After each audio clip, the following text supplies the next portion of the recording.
Como hemos dicho, hermanos, con el sermón de hoy hemos llegado al final de esta serie de exposiciones consecutivas en el Sermón del Monte, la cual iniciamos el 3 de enero de 1993. Por 3 años, con ciertas interrupciones, nos hemos expuesto al contenido de una de las porciones más conocidas de las Escrituras, en la cual se toca prácticamente todos los aspectos de la vida cristiana. Estudiar el Sermón del Monte, como lo hemos estudiado en estos 3 años, es como colocarnos debajo de una luz escrutinadora con un amplio espectro lumínico. Prácticamente ningún área queda fuera de su halo de luz. Por eso, hermanos, aunque la presente serie ha tocado a su fin, no podemos decir que hemos terminado con el Sermón del Monte. Seguramente este pasaje crucial de las Escrituras será citado desde este púlpito una y otra vez. Este es uno de los pasajes de la Biblia que cada uno de vosotros deberá leer y releer continuamente, usándolo como un instrumento de evaluación personal. El Sermón del Monte no solo nos ayudará a evaluar la genuinidad de nuestra fe, como hemos estado viendo en estos últimos domingos, sino que también nos ayudará a evaluar a aquellos que están en la fe, su crecimiento en gracia. Estamos creciendo en gracia en la misma medida en que nos acercamos al retrato que nuestro Señor Jesucristo ha dibujado aquí de aquellos que pertenecen a su reino. Con la exposición del domingo pasado, concluimos el contenido en sí del Sermón del Monte, pero aún nos restan los versículos 28 y 29 del capítulo 7, en los cuales el evangelista Mateo comenta la reacción que produjo este discurso en aquellos que lo escucharon por primera vez. Y es precisamente a estos dos versículos, hermanos, que yo deseo llamar vuestra atención en esta mañana. Mateo capítulo 7, versículos 28 y 29.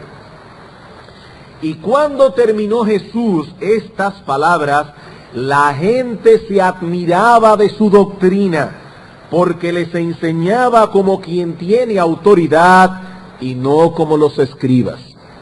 A pesar de que estos 2 versículos no pertenecen al Sermón del Monte como tal, aún así es necesario que nos detengamos en ellos, ya que nos dicen algo acerca de la persona que predicó el sermón, nuestro Señor Jesucristo.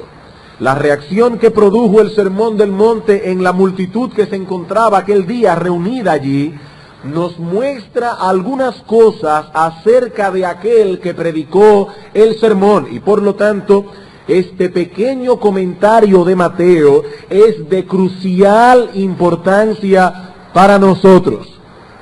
Queridos hermanos y amigos, al exponernos al Sermón del Monte, debemos ir más allá de sus enseñanzas y llegar a través de ellas al predicador. No estoy diciendo con esto que el contenido del sermón no sea importante, de ninguna manera.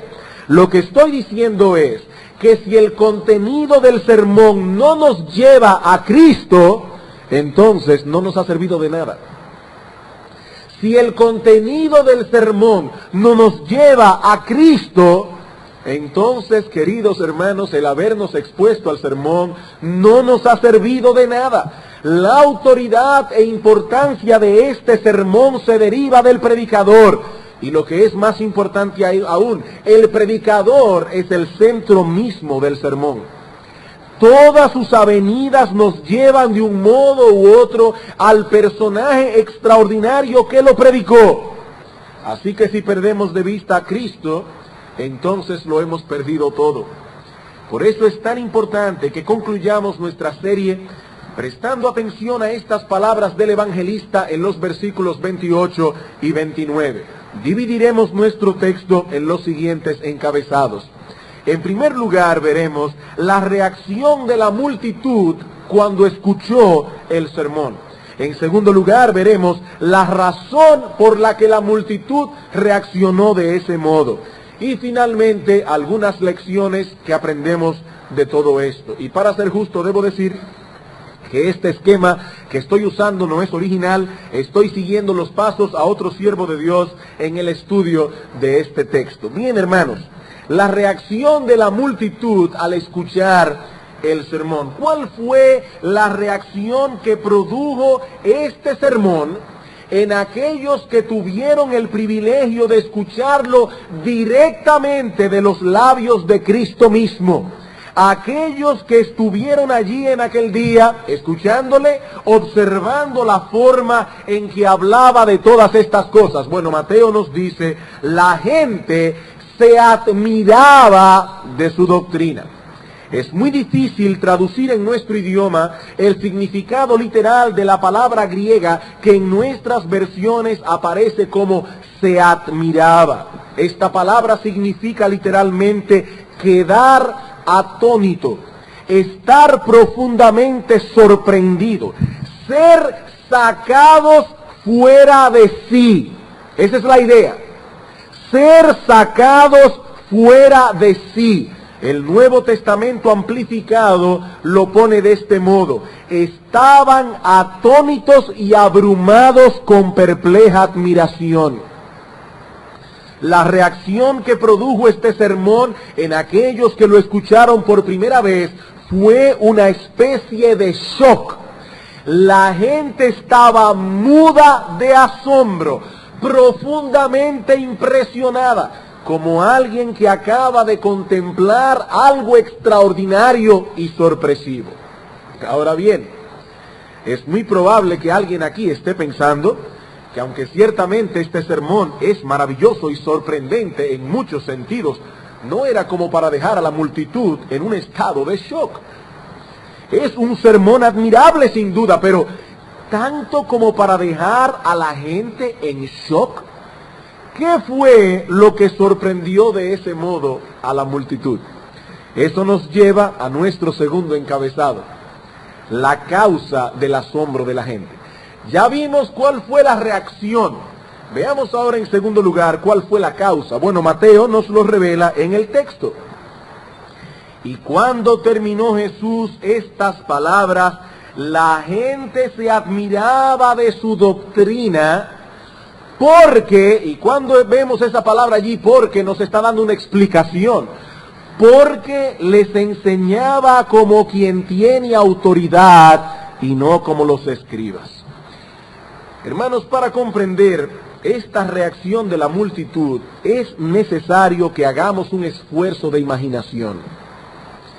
Tratemos por un momento de sacar fuera de nuestras mentes cualquier imagen preconcebida de nuestro Señor Jesucristo.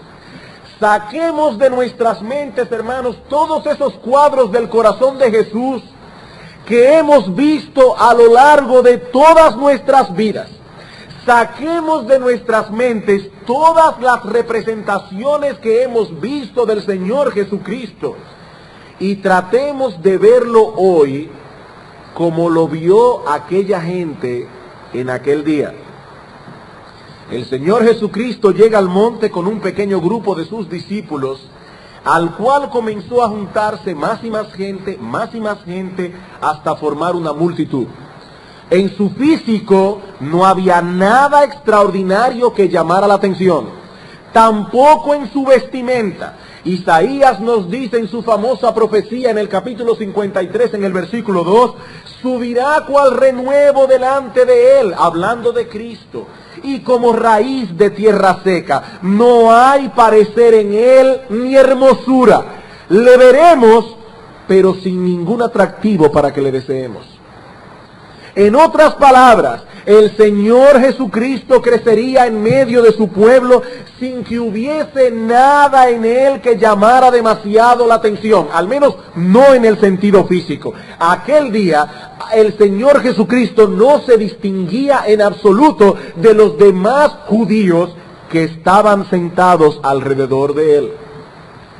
Si nosotros pudiésemos tomar ese famoso túnel del tiempo de una serie televisiva que se daba hace muchos años atrás, y pudiéramos transportarnos en el túnel del tiempo al lugar y a la hora específica en que Cristo predicó este sermón, y de repente vemos toda esa multitud mezclada, no podríamos decir, ese que está allí debe ser aquel hombre de la barba, alto y hermoso, de cabello rubio y que tiene un halo de luz alrededor de la cabeza. No, esa es la idea preconcebida que los artistas nos han dado del Señor.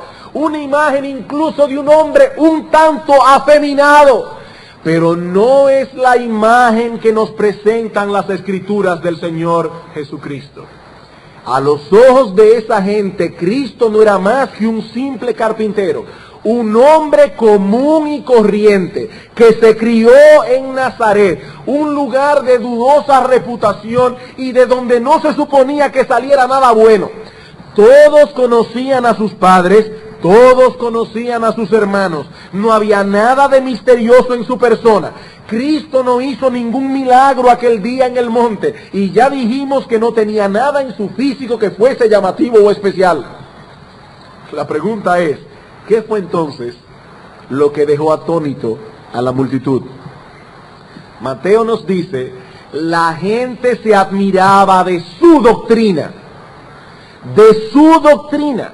Fue su enseñanza lo que los sorprendió de ese modo, y más específicamente la autoridad con que esa enseñanza fue impartida. Versículo 29, se admiraban de su doctrina porque les enseñaba como quien tiene autoridad.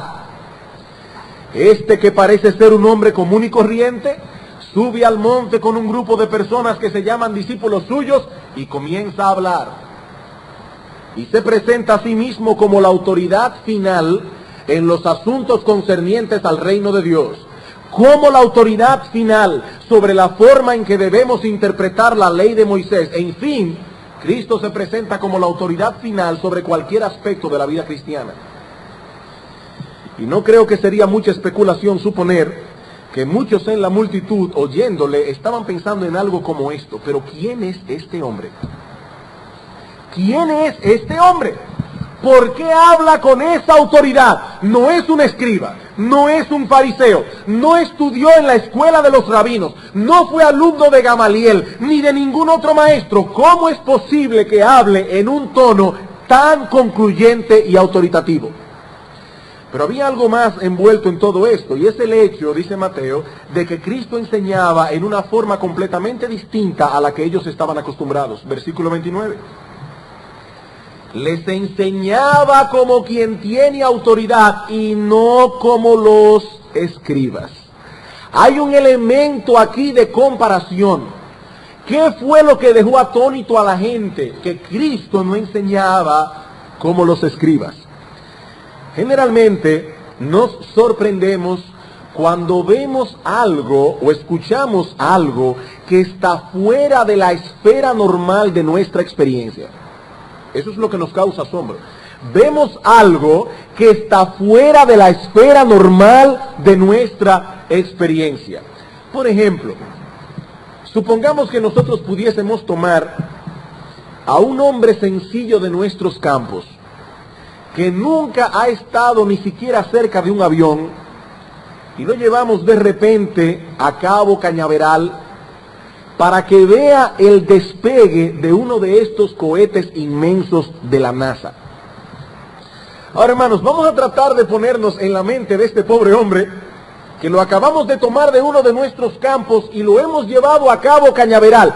¿Cómo reaccionará este hombre cuando vea a estos individuos vestidos con su traje espacial?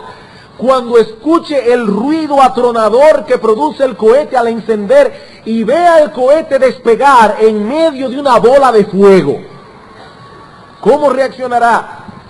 Bueno, seguramente quedará sorprendido y maravillado, porque este hombre nunca en su vida ha visto nada semejante. Eso está fuera de la esfera normal de sus experiencias.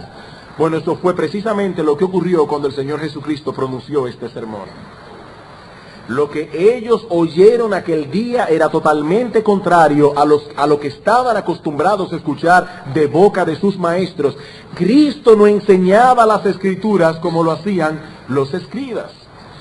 ¿Y quiénes eran los escribas? Bueno, ellos eran los maestros oficiales de la ley de Moisés. En Mateo capítulo 23, versículo 2, el Señor dice que en la cátedra de Moisés se sientan los escribas y fariseos. En otras palabras, ellos son los maestros oficiales de la ley. Pero de acuerdo a nuestro texto, en Mateo 7:29, había un contraste muy marcado entre la forma en que Cristo enseñaba y la forma en que enseñaban los escribas. Ahora, podríamos decir que las enseñanzas de Cristo contrastaba con la de estos hombres al menos en tres cosas. ¿Cuáles eran las características principales de la forma en que los escribas enseñaban? Bueno, en primer lugar, los escribas siempre descansaban en las enseñanzas de sus predecesores al impartir sus propias enseñanzas. Cuando enseñaban la ley al pueblo, cuando la interpretaban para ellos y cuando la aplicaban, los escribas acudían continuamente a la autoridad de los maestros del pasado. Tal mandamiento implica esto o aquello. ¿Cómo lo sabemos? Porque el rabino tal o el rabino cual dice esto y lo otro. Los escribas pretendían aplicar la ley hasta los detalles más insignificantes que podemos imaginar. Y para ello se apoyaban no en otros textos de las Escrituras. Ellos no comparaban Escritura con Escritura, sino que se amparaban en la autoridad de los maestros de la ley. Mateo capítulo 23. Mateo capítulo 23, versículos 16 al 18.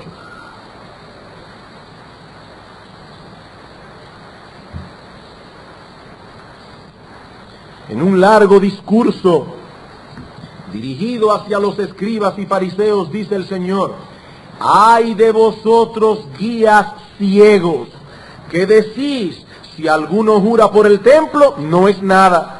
Pero si alguno jura por el oro del templo, es deudor. Insensatos y ciegos.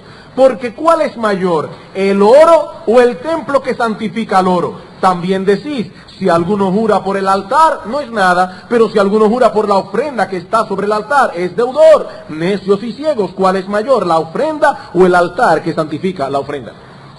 Como ustedes pueden ver, hermanos, los escribas y fariseos eran expertos haciendo distinciones entre una cosa y otra, entre la importancia de una cosa y la otra. Usted puede jurar por el altar, pero no puede jurar por el oro que está encima del altar. Bueno, ¿y dónde está eso en la Biblia? No aparece en ningún lado, pero es la interpretación acomodaticia de los rabinos. Marcos capítulo 7. Marcos capítulo 7, versículos 6 al 13. Una vez más, hablando a los escribas y fariseos, respondiendo él les dijo: hipócritas, bien profetizó de vosotros Isaías, como está escrito: este pueblo de labios me honra, mas su corazón está lejos de mí. Ahora noten: pues en vano me honran, enseñando como doctrinas mandamientos de hombres. Porque dejando el mandamiento de Dios, os aferráis a la tradición de los hombres. Versículo 9, les decía también: bien invalidáis el mandamiento de Dios para guardar vuestra tradición. Porque Moisés dijo: honra a tu padre y a tu madre, y el que maldiga al padre o a la madre muera irremisiblemente. Eso es lo que dice la ley. Pero ¿cómo acomodaron ellos el significado de la ley para no tener la obligación de dar a su padre o a su madre? Versículo 11, pero vosotros decís: basta que diga un hombre al padre o a la madre: ay, es corbán, que quiere decir, es mi ofrenda a Dios, todo aquello con que pudiera ayudarte, y no le dejáis hacer más por su padre o por su madre, invalidando la palabra de Dios con vuestra tradición que habéis transmitido, y muchas cosas hacéis semejantes a estas. Al citar todas esas autoridades rabínicas en su supuesta interpretación de la ley, los escribas a la larga anulaban la misma ley que pretendían enseñar. ¿Cuál es la primera característica entonces de la enseñanza de los escribas? Ellos se apoyaban en sus predecesores. En segundo lugar, los escribas se preocupaban en demasía por cosas pequeñas e insignificantes. La segunda característica de la enseñanza de estos hombres es que se pasaban horas hablando de cosas pequeñas e insignificantes. Mateo capítulo 23. Mateo capítulo 23, versículo 23 al 24. ¡Ay de vosotros, escribas y fariseos hipócritas! Porque diezmáis la menta y el eneldo y el comino, y dejáis lo más importante de la ley, la justicia, la misericordia y la fe. Esto era necesario hacer sin dejar de hacer aquello. Guías ciegos, que coláis el mosquito y tragáis el camello. Estos hombres, como en aquella época era una economía básicamente de agricultura, cuando ellos iban a diezmar, ellos sacaban hasta la más mínima hierba. ¿Cuánta hierba se sacó de comino, de eneldo? Bueno, hay que sacar exactamente el 10%, como dice la ley. En eso eran sumamente escrupulosos. Se preocupaban tanto por ese tipo de detalles que perdían de vista lo más importante de la ley, el amor a Dios y el amor al prójimo. Un ejemplo de esto lo vemos en el proceso que se siguió para crucificar a nuestro Señor Jesucristo. Convocaron una asamblea del Sanedrín en una forma irregular. Buscaron testigos falsos que mintieran contra Cristo. Dieron riendas sueltas a su odio contra el Señor y finalmente lograron que lo crucificaran sin causa. Sin embargo, cuando llevaron a Jesús de casa de Caifás al pretorio, es decir, a la residencia de Pilato, la mañana de la crucifixión, Juan el Evangelista nos dice, no entraron en el pretorio, siendo que era la residencia de un pagano, para no contaminarse y así poder comer la Pascua. Hermanos, qué hipocresía. Para estos hombres era más importante cuidarse de una contaminación ritual que cuidarse de una contaminación moral. Estaban procurando injustamente la muerte de un hombre, pero estaban preocupados por no entrar en medio de la Pascua en la residencia de un gentil. Ese era el espíritu que dominaba la vida y enseñanza de estos hombres. Y hermanos, nosotros no estamos ajenos a copiar ese mismo espíritu. Es ese mismo espíritu que mueve a una persona a sacar su diezmo con una calculadora, hasta con el más mínimo centavo, porque él no se quiere equivocar en lo más mínimo al ofrendar, pero no tiene el menor reparo en difamar a otro y en destruir su reputación. Es el mismo espíritu. O la hermana que se cuida hasta la saciedad de la forma en que se viste y por el otro lado alberga resentimiento y amargura en su corazón contra otros. Tienen un cuidado escrupuloso en aquello que es externo, pero descuidan por completo los impulsos del corazón. Ahora yo me pregunto, hermanos, ¿es que acaso no es importante el ofrendar? ¿O es que acaso no es importante el decoro en el vestir? Por supuesto que eso es importante. Pero no debemos dedicarnos exclusivamente a purificar nuestra fachada. De hecho, ese ni siquiera debe ser nuestro punto de partida. El Señor dice a estos hombres, ¡ay de vosotros, escribas y fariseos hipócritas, porque limpiáis lo de fuera del vaso y del plato, pero por dentro estáis llenos de robo y de injusticia! Fariseo ciego, limpia primero lo de dentro del vaso y del plato, para que también lo de fuera sea limpio. No es que vamos a cuidar el corazón y lo de fuera va a estar un desastre, dice Cristo, no, comienza con lo de adentro. Lo de afuera será limpio también. En tercer lugar, los escribas se caracterizaban en que tenían una norma para ellos y otra para los demás. Tenían una norma para ellos y otra para los demás. Mateo capítulo 23, versículo 3 al 4. Así que todo lo que os digan que guardéis, los escribas y fariseos, guardadlo y hacedlo, mas no hagáis conforme a sus obras. ¿Por qué? Porque ellos dicen y no hacen. porque atan cargas pesadas y difíciles de llevar y las ponen sobre los hombros de los hombres, pero ellos ni con un dedo quieren moverlas. Versículo 25. ¡Ay de vosotros, escribas y fariseos hipócritas! El texto que acabamos de leer, porque limpiáis lo de fuera del plato y del vaso. Versículo 27, ¡ay de vosotros, escribas y fariseos hipócritas, porque sois semejantes a sepulcros blanqueados, que por fuera la verdad se muestran hermosos, mas por dentro están llenos de huesos de muerto y de toda inmundicia. Así también vosotros, por fuera a la verdad os mostráis justos a los hombres, pero por dentro estáis llenos de hipocresía e iniquidad. Bien, hermanos, he aquí las tres características principales de estos maestros.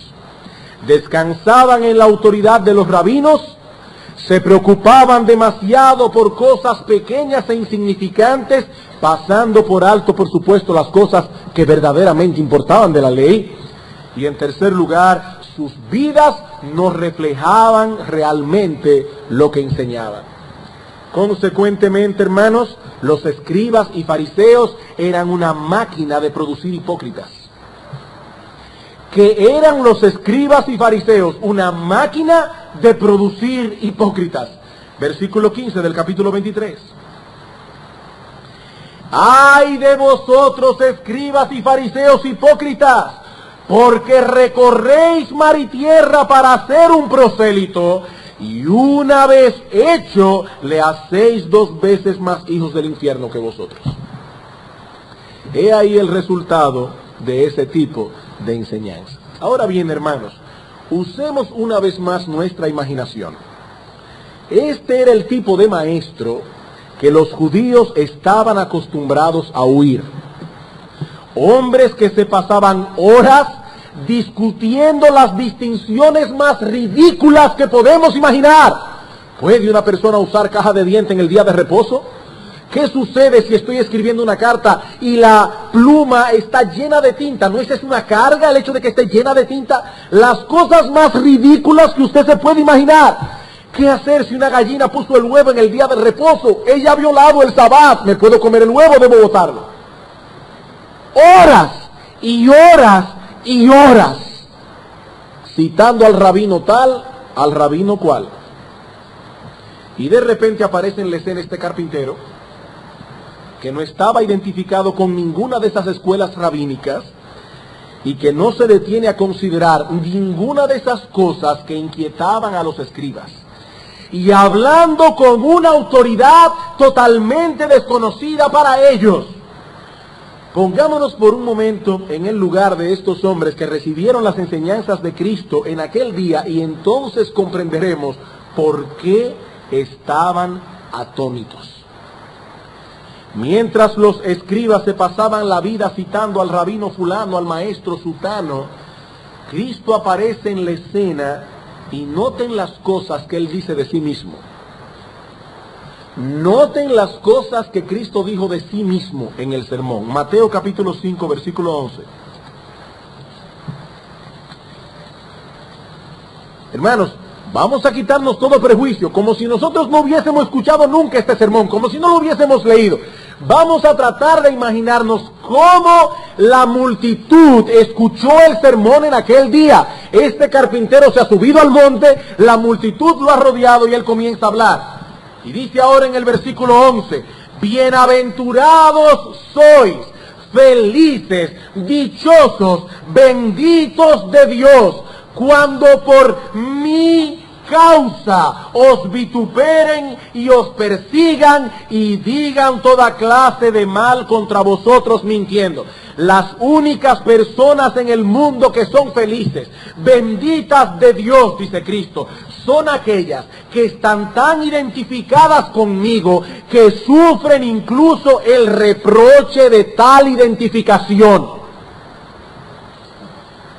Son bienaventurados los que sufren por causa mía. Él no dijo simplemente los que sufren por causa de la verdad. Él no dijo los que sufren por causa del reino de Dios. Ni siquiera dijo los que sufren por causa de Jehová Dios. No.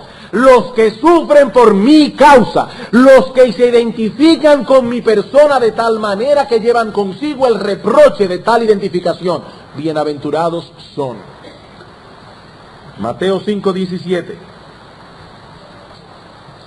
No penséis que he venido para abrogar la ley o los profetas. Literalmente, no penséis que vine. El Señor habla aquí en muchos textos de las Escrituras como alguien que existía antes de nacer. Yo he venido de otro lugar, dice el Señor. A través de su encarnación, Cristo asumió una naturaleza humana, pero Cristo no comenzó su existencia cuando nació en el vientre de María. De ahí las palabras del profeta Isaías en el capítulo 9, versículo 6 de su profecía. Porque un niño nos es nacido, hijo nos es dado. Como niño, Cristo nació, como todos nosotros nacemos. Pero como hijo, Él fue dado. Solo se puede dar lo que ya previamente existía. Él vino como el Hijo preexistente de Dios, porque es la segunda persona de la Trinidad. ¿Y a qué vino el preexistente Hijo de Dios? ¿Por qué se hizo hombre? Versículo 17. Yo no he venido para abrogar la ley o los profetas, sino para cumplir. En otras palabras, yo soy la expresión final del contenido de la ley de Moisés. Todos los dedos de la ley, todas sus ceremonias, todos sus rituales señalaban hacia mí, dice Cristo, hacia la obra de redención que he venido a realizar, hacia mi vida perfecta y sin pecado. Yo soy el Cordero Pascual, yo soy el templo, yo soy el altar. Yo he venido para llenar a plenitud la medida de la ley. Mateo capítulo 5, versículo 21 al 22. Oísteis que fue dicho a los antiguos, no matarás, y cualquiera que matare será culpable de juicio, pero yo os digo, he aquí lo que los rabinos han dicho acerca de la ley y su interpretación, pero yo soy la autoridad final para determinar si esa o cualquier otra interpretación es correcta. Ellos dicen que tal o cual mandamiento significa esto o aquello, pero yo os digo, no el rabino tal, no el doctor cual, esta es mi interpretación de la ley. Este carpintero está diciendo soy yo y no otro quien tiene derecho a explicar lo que la ley significa. Y así sigue el Señor a través de todo el capítulo 5, capítulo 6, y como si todo esto fuera poco, concluye su discurso afirmando que en el día del juicio, Él estaría allí como juez de todos. Él habría de pronunciar el veredicto final. Mateo capítulo 7, versículo 21 al 22. No todo el que me dice a mí, Señor, Señor, entrará en el reino de los cielos. Versículo 22. Muchos me dirán a mí en aquel día, en el día del juicio. Toda esta gente en el día del juicio, dice el Señor, declarará tener una relación conmigo, dando a entender claramente que en el día del juicio eso será lo único que tendrá importancia. ¿Qué relación teníamos con Cristo? Versículo 23. Y entonces les declararé. Hermanos, el pronombre obviamente aquí es yo. Entonces, yo les declararé. La condenación final será pronunciada por este carpintero. Pero lo que es más importante y más sorprendente es que el terrible castigo que recibirán esas personas es estar eternamente apartados de Él. Yo les declararé, nunca os conocí, apartaos de mí, hacedores de maldad. Ese es el castigo que recibirán por su maldad, el estar eternamente separados de Cristo. Alguien ha dicho con mucha razón que cuando consideramos seriamente lo que Cristo decía de sí mismo, solo podemos llegar a una de tres conclusiones. O era un demente, trastornado por su megalomanía, un hombre que creía en su locura ser lo que en verdad no era, o era un mentiroso compulsivo, un engañador, o era Dios hecho hombre, o era Dios hecho hombre, o era un pobre hombre engañado, o era un engañador, o era veraz y simplemente dijo de sí mismo la verdad.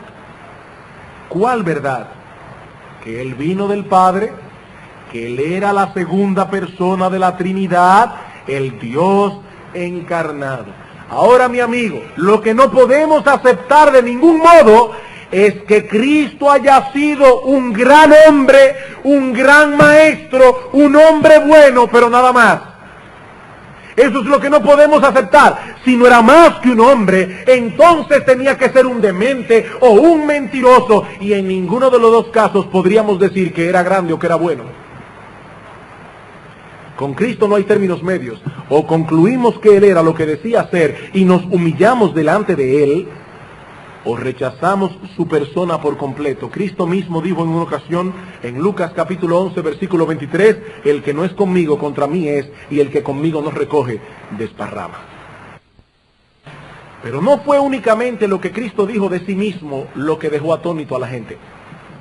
Debemos notar también en su sermón los conceptos penetrantes que se encontraban en su contenido. Los conceptos penetrantes que se encontraban en su contenido.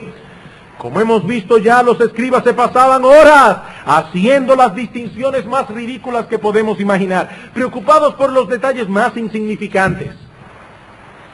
Pero ahora aparece en la escena nuestro Señor Jesucristo, y lo primero que dice en su discurso es que el reino de los cielos está reservado para aquellos que son pobres en espíritu, no para los que se adhieren a todo ese sistema ritualista que promovían los escribas y fariseos, sino para los que reconocen delante de Dios que espiritualmente hablando se encuentran en las más terribles de las miserias.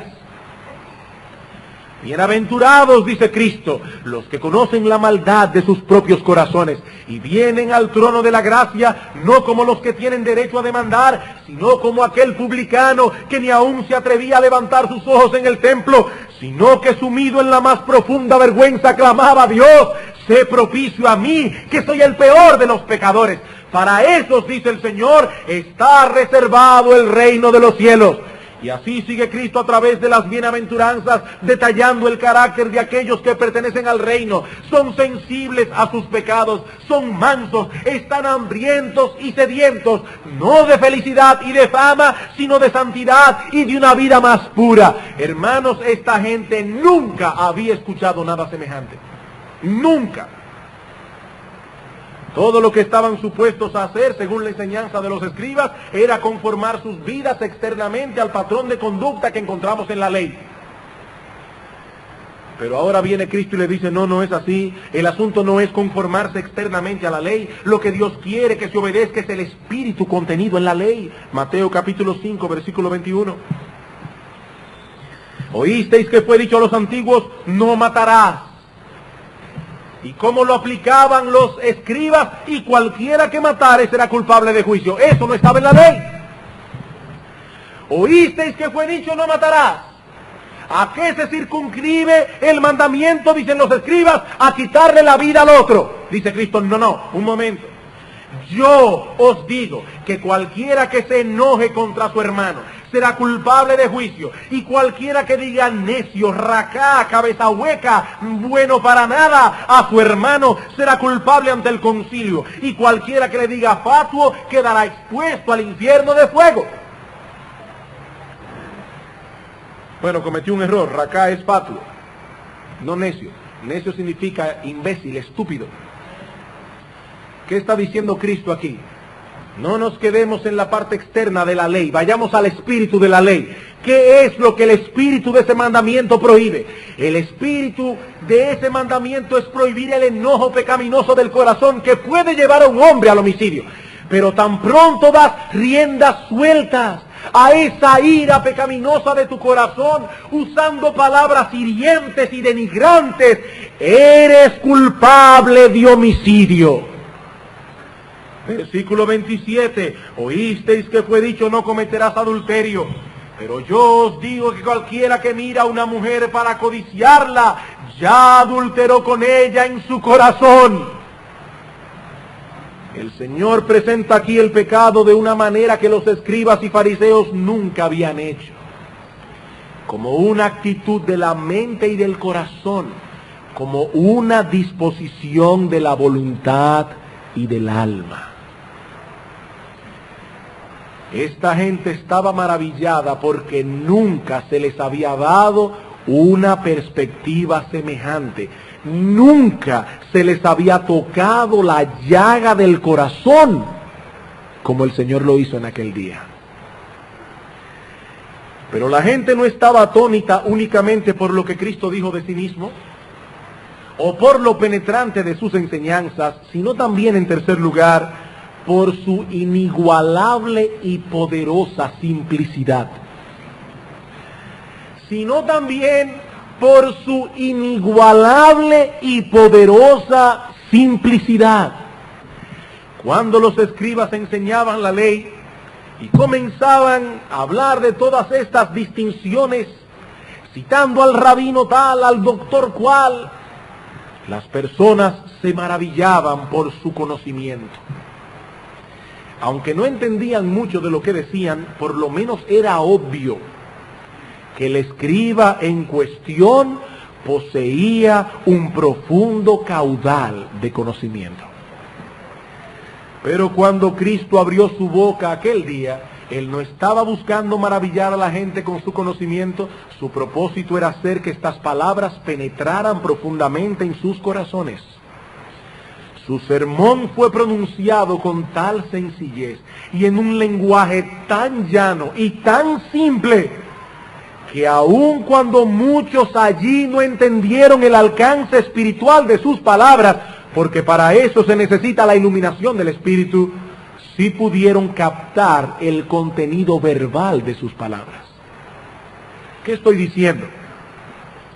Hermanos, ninguna persona puede captar el sentido espiritual de las verdades de las Escrituras a menos que el Espíritu Santo no ilumine su entendimiento.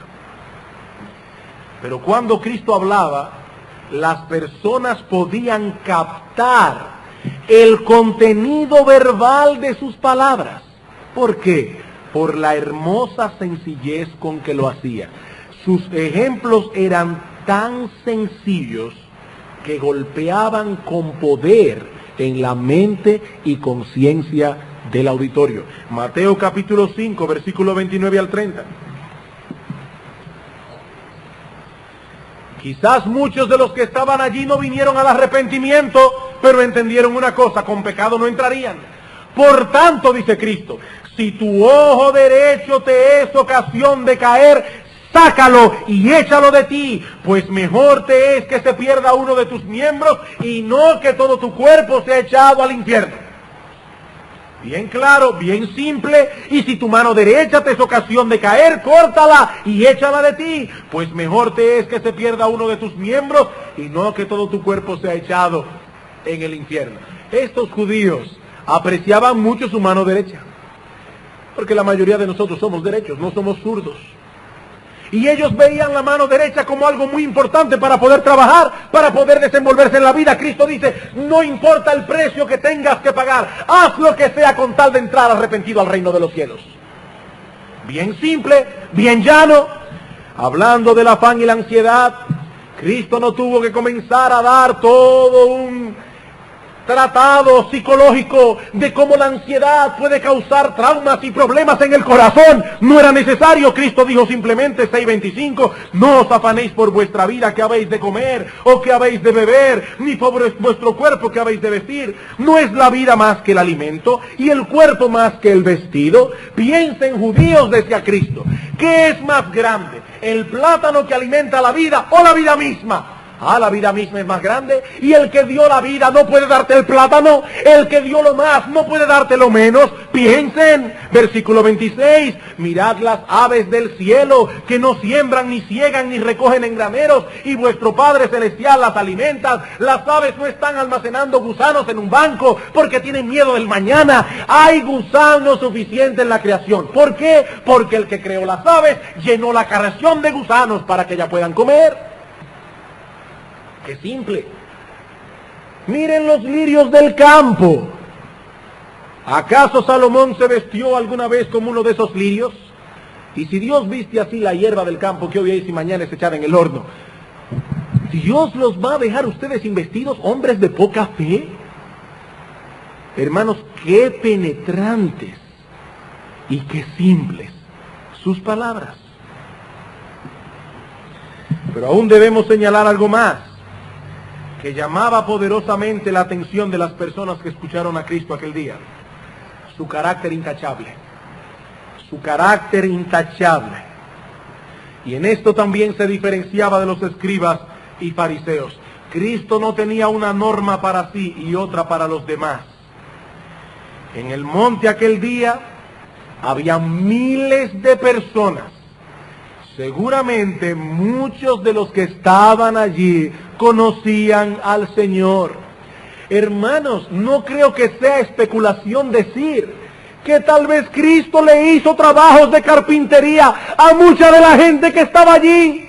Ellos conocían a Cristo, Él no bajó de una nube al monte. Recuerden que era un carpintero común y corriente. Pero ninguno de ellos podía acusarlo justamente de ser un hipócrita. Lo vieron crecer, lo vieron jugar con los otros amiguitos en la calle de Jerusalén y de Nazaret. Lo vieron desarrollar su oficio. Ninguno de ellos podía acusarlo de hipócrita. Cristo podía decir sin temor: ¿desean saber lo que significan las enseñanzas de este sermón que acabo de pronunciar? Mírenme a mí, mírenme a mí. Yo soy el ejemplo, no yo, Cristo, el ejemplo perfecto de las enseñanzas que han sido impartidas. Por eso hablaba con autoridad. Cristo se expuso a sí mismo delante de la gente, pero nadie pudo señalarle nunca ninguna falta. Ninguna falta.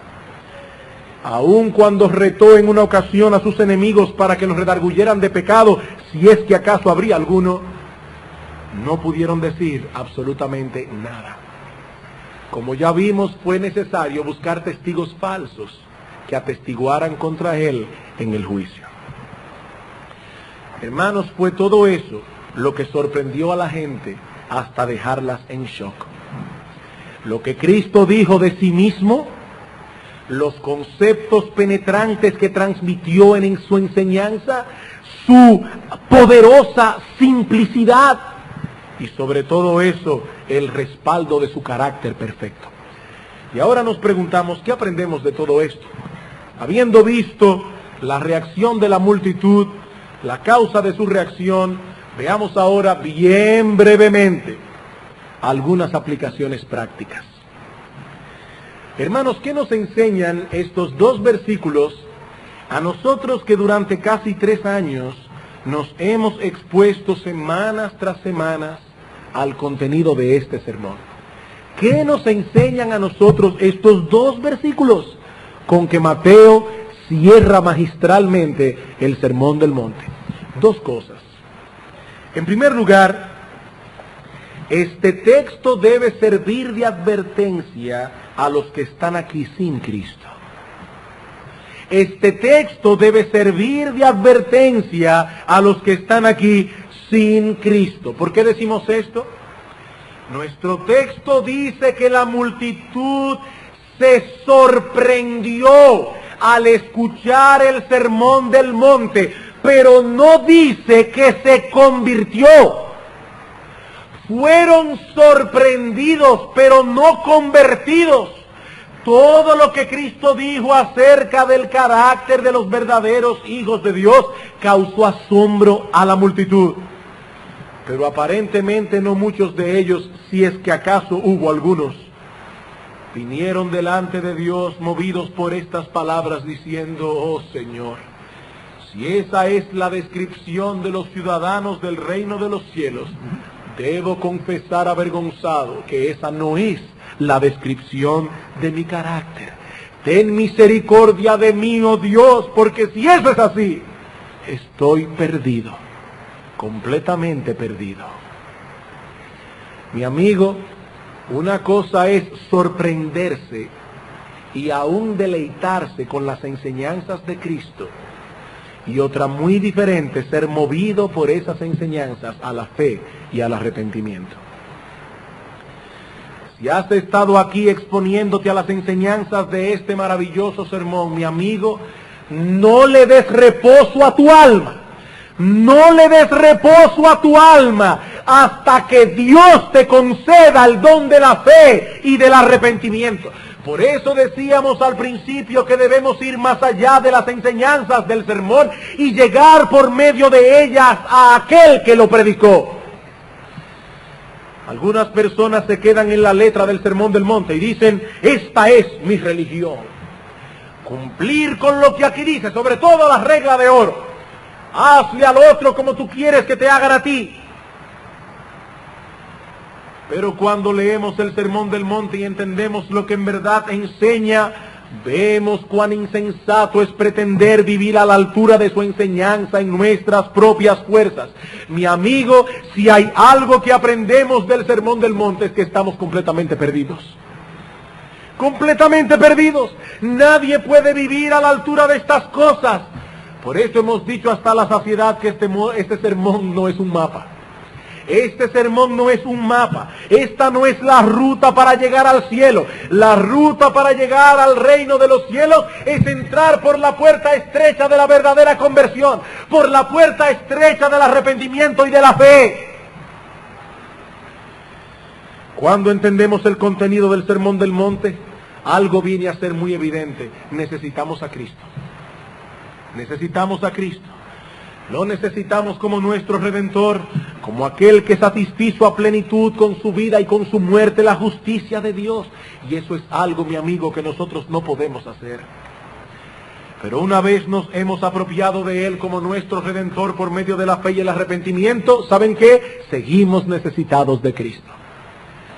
Necesitamos a Cristo como aquel que tiene la gracia suficiente para que podamos vivir a la altura de nuestro llamamiento como cristianos. Por eso Cristo dice: pedid y se os dará, buscad y hallaréis, llamad y se os abrirá. ¿Pedid qué? Pedid la gracia que se necesita, porque hay un almacén inagotable de gracia para poder vivir a la altura de nuestro llamamiento. Y aún más, queridos hermanos, necesitamos a Cristo como el modelo a copiar para saber con exactitud qué significa vivir una vida agradable a Dios. El asunto entonces no es únicamente admirar el sermón, es ser eficazmente movidos a través del sermón a hacer de Cristo el todo de nuestra vida. Y ahora yo te pregunto, mi amigo, a ti que has estado escuchando las enseñanzas de este sermón en estos años de exposición, vosotros jóvenes, niños, que vienen con sus padres a la iglesia domingo tras domingo y por años han estado escuchando la carga profética de este sermón. O a ti que tal vez has comenzado a venir a la iglesia en estos últimos meses o semanas. ¿Es Cristo, mi amigo, el todo de tu vida? Tu Salvador, tu modelo, la fuente de donde extraes la gracia necesaria para poder copiar ese modelo. Mi amigo, no te conformes con admirar el sermón. Recuerda las mismas palabras pronunciadas por Cristo al concluir su discurso, versículo 26 de Mateo 7. Cualquiera que me oye estas palabras y no las hace, le compararé a un hombre insensato que edificó su casa sobre la arena. ¿Qué pasó con esta casa? Finalmente cayó y fue grande su ruina. Que Dios tenga misericordia de ti, mi amigo. Pero este texto debe también servir de advertencia a los que están aquí en Cristo. a los que están aquí en Cristo. Hermanos, y hablo ahora a aquellos que por medio de la fe y el arrepentimiento han hecho de Cristo el todo de sus vidas. Nosotros también, en un momento dado, podemos cometer el mismo pecado de la multitud y quedarnos simplemente en admirar las enseñanzas de Cristo sin obedecerlas. Aclaro, esto no puede ser un patrón para aquel que es un hijo verdadero de Dios. Pero lo cierto es que tenemos que luchar continuamente contra esa tendencia pecaminosa. Estamos dispuestos a defender delante de quien sea la veracidad de nuestro Señor. Pero hermanos, ¿cuántas veces sucumbimos en la práctica en hacer de nuestro propio corazón la autoridad de nuestras vidas? ¿Con qué autoridad habla Cristo? Pero a la larga, en muchas cosas, ¿quién es la autoridad, hermanos? Nuestro propio corazón. Hermanos, ¿cuántas veces nos dejamos mover por las voces que escuchamos a nuestro alrededor? Nuestro Señor Jesucristo es la revelación final de Dios, la autoridad final para interpretar su ley, la autoridad final sobre cualquier aspecto de nuestras vidas.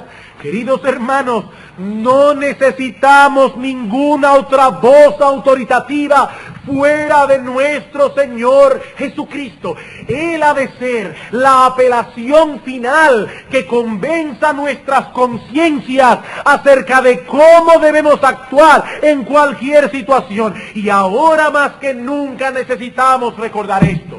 Hay demasiadas voces hablando a nuestro alrededor acerca del matrimonio, acerca de la crianza de nuestros hijos, acerca del papel de la mujer en la sociedad, en la iglesia, en la familia, acerca del papel del hombre. ¿Qué dice Pablo? Mirad que nadie os engañe por medio de filosofías y huecas sutilezas, según las tradiciones de los hombres, pero no según Cristo. No, hermanos, no necesitamos el consejo de los expertos, no necesitamos el consejo de los psicólogos, no es esa opinión, hermanos, la que debe movernos hacia un lugar o hacia otro. Es la palabra de Cristo, la palabra de aquel en quien están escondidos todos los tesoros de la sabiduría y del conocimiento. Él es la autoridad. Y aún los creyentes en un momento dado podemos actuar como insensatos al conocer las palabras de Cristo y no vivir conforme a ellas en medio de una situación específica. Ay, sí, pastor, yo sé que el niño necesita pela porque se rebeló contra mi autoridad, pero es que el psicólogo dice que eso lo puede traumatizar. Y él estudió en una universidad, hasta ha escrito libros y en los periódicos sale a cada rato. Hermanos, Cristo es la palabra de Dios encarnada. Él es la sabiduría de Dios. Y cuando escuchemos a todos estos expertos hablar en una forma contraria a lo que vemos en las Escrituras, o aun cuando nuestro propio corazón nos esté hablando de una manera contraria a las Escrituras, entonces tendremos que decir, sea Dios veraz y todo hombre mentiroso. Queridos hermanos, no seamos como esta multitud o como muchos de ellos que escucharon, se maravillaron, pero no obedecieron. No obedecieron. Los cristianos no podemos contentarnos con admirar la autoridad de nuestro Señor. No, hermanos, estamos llamados a someternos a su autoridad. Que la gracia de Cristo sea sobre nosotros, de tal manera que podamos vivir a la altura de nuestro llamamiento como hijos de Dios. Vamos a orar.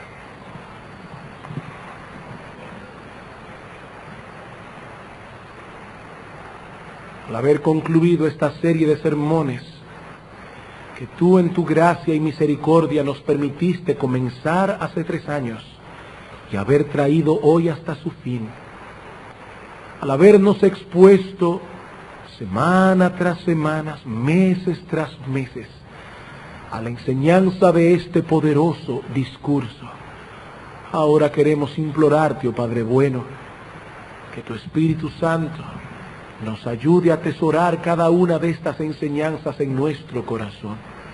Ahora te pedimos, oh Padre bueno, que nuestras conciencias sean atadas a las enseñanzas de Cristo, oh Padre bendito, y que nosotros podamos, en dependencia de Él, pidiendo a Él la gracia que necesitamos para cada día, poder amoldar nuestras vidas a este retrato que nuestro Señor Jesucristo dibujó de aquellos que pertenecen al reino de Dios. Oh Padre bueno, gracias por habernos sostenido hasta hoy. Gracias por tu palabra.